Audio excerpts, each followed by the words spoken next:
9 August વિશ્વ આદિવાસી દિવસની ઉજવણી કરી રહ્યા છે ત્યારે તમને મારે એટલું એક કહેવું છે, મારો એક સવાલ છે કે આપણે દર વર્ષે 9 ઓગસ્ટ ઉજવવાની તૈયારીના ભાગરૂપે આગલા 15 દાડા કે મહિનાથી જ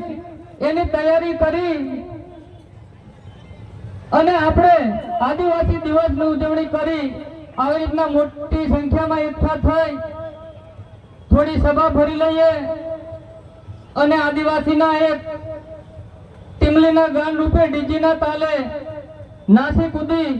ફરી પાછા આપણે ઘેર જતા રહીએ અને ફરી પાછો આવનાર સમય એટલે કે વર્ષ પછી 9 ઓગસ્ટ આવે એટલે એની તૈયારીના ભાગરૂપે આપ સૌ એકત્રિત થઈ જઈએ। હવે મારે તમને એમ કેવું છે કે 9 ઓગસ્ટ માં જે નાચ ગાન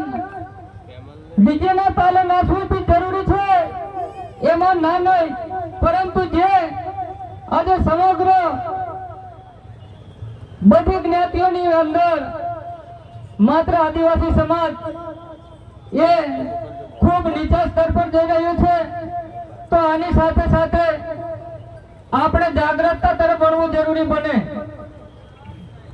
કેમ કે આજે જળ, જંગલ, જમીન, ખનિજ અને આ દેશનો મૂળ માલિક એટલે આદિવાસી। આજે આ દેશનો મૂળ માલિક આદિવાસી હોવા છતાંય આપણો પરિવાર, આપણો રાઠવા સમાજ કે અન્ય આદિવાસી સમાજ આજે મજૂરી કામ કરે। દોસ્તો, મજૂરી કામ આપણે માલિક હોવા છતાં આજે મજૂર કામ કરતા હોય તો દરેકના દિલમાં ખરેખર જાગૃતતા તરફ વળી આ જ કામ જાગૃતતા તરફ